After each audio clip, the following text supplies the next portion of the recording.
সমর্থিত, যার কারণে কুমিল্লার বাদ প্রতিষ্ঠিত। আজকে উনি আমাদের মাঝে নাই, আল্লাহ ওনাকে ব্যস্ত নসিব করুক, সবাই বলেন আমিন। আজকে আমাদের কেডিসির যে দুরবস্থা আমাদের ভয়, আসলে এটা দিন দিন এটা নিস্তেজ হয়ে যাচ্ছে।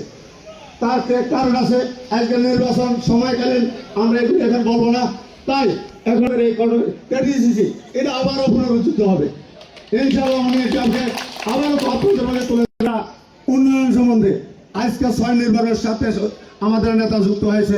শুনছেন মনোযোগ সাথে ওনার উন্নয়ন দেখে নাই, ইনশাআল্লাহ আশা করি ওই উত্তরের মানুষ যারা আপনারা আছেন, আপনারা যারা সমবায়রা আছেন, আপনারা ওনার উন্নয়ন দেখবেন।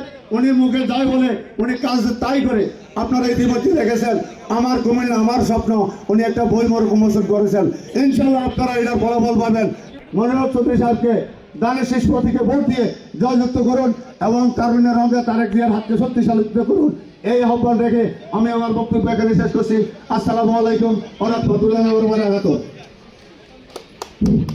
ধন্যবাদ।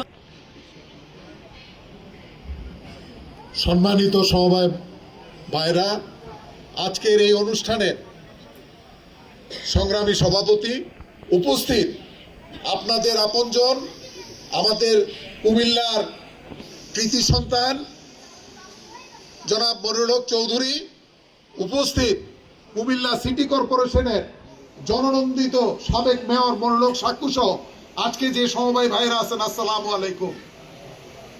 আপনাদের উদ্দেশ্যে আমি শুধু একটা কথাই বলবো, এই কেডিসিসি আজকে ধ্বংস চৌধুরী এবং মনিরুল হক চৌধুরীর কারণেই আজকে যে যতটুকু অবকাঠামো আছে সেগুলো রক্ষা পেয়েছে। আজকে মনিরুল হক চৌধুরী উনি এই কেডিসিসি তদন্ত করেছেন, আমার মাধ্যমে দুদুকে মামলা করেছেন এবং মহামান্য হাইকোর্টে 2টি মামলা এখনো চলমান শুধু কেডিসিসিকে রক্ষা করার জন্য।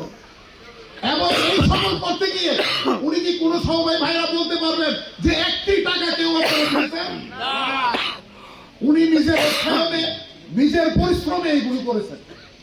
আজকে আপনাদের কাছে আমি একটা উদাহরণ আহ্বান করবো, এই কেডিসিসিকে বাঁচাতে হলে মনিরুল হক চৌধুরী এবং মনিরুল হক সাক্কুর বিকল্প আর কেউ নাই। আমরা যদি মনে করি যে আমাদের এই 2 জন অভিভাবক আমাদের প্রয়োজন, আপনাদের কাছে আমি উদারত আহ্বান করব যে আগামী 12ই ফেব্রুয়ারি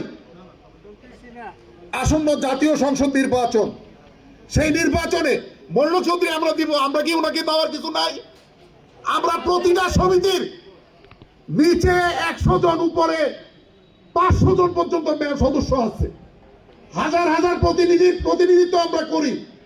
আমরা যদি আমাদের পরিবারের প্রত্যেকটা সদস্যকে, আমাদের সমিতির প্রত্যেকটা সদস্যকে অনুরোধ করি যে আমাদের যেমন দুর্দিনে আমাদের পাশে দাঁড়িয়েছেন মনিরুল হক চৌধুরী, আসেন আজকে ওনার দুর্দিনেও আমরা ওনার পাশে দাঁড়াই এবং মনিরুল হক চৌধুরী যদি বিজয়ী হন ওনার পাশে থাকবেন মনিরুল হক সাক্কু।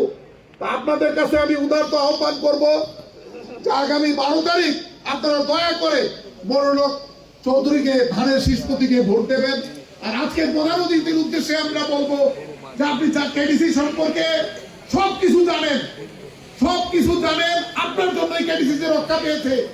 হয় কেডিসিসিকে আপনি রক্ষা করবেন অথবা লিকুইডেশনের মাধ্যমে সমবায় সদস্যদের মাধ্যমে তাদের অর্থগুলো যাতে পায় তার ব্যবস্থা করবেন।